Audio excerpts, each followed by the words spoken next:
ask you about this pressing life or death issue in Afghanistan right now that you and I have talked about. Thousands of Afghans who helped U.S. troops could be, and in all likelihood will be, slaughtered by the Taliban once U.S. service members withdraw completely. Chairman of the Joint Chiefs, General Mark Milley, says that, quote, there are plans being developed very, very rapidly, unquote, to evacuate them.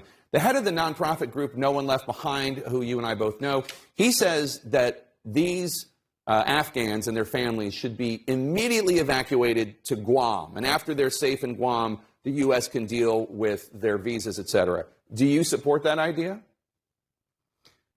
Well, I do think they need to be protected. General Milley said that, we need to keep our promises here.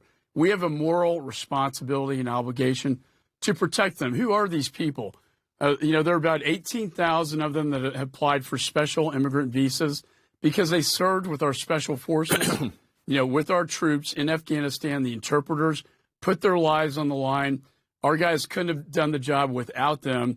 And, the old saying, no man left behind, no one left behind organization. It's a fine organization with special operators who have worked with these people. For us to leave them behind only to be slaughtered by the Taliban, which is looking more and more like what's going to happen here, would really be unconscionable. So when the State Department says, it's going to take a year or two to process these visas, and remember, that's 18. There are probably about 50,000 of them.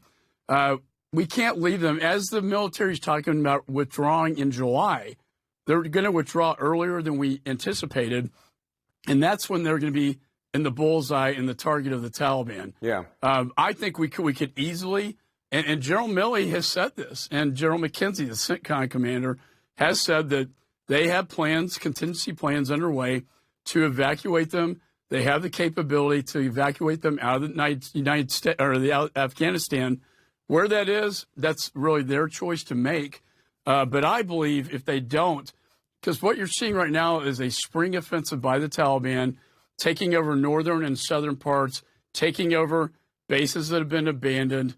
And it's a matter of time before I think the entire country gets overrun by the Taliban. And I really, Jake, worry very much about the safety and security of our embassy itself.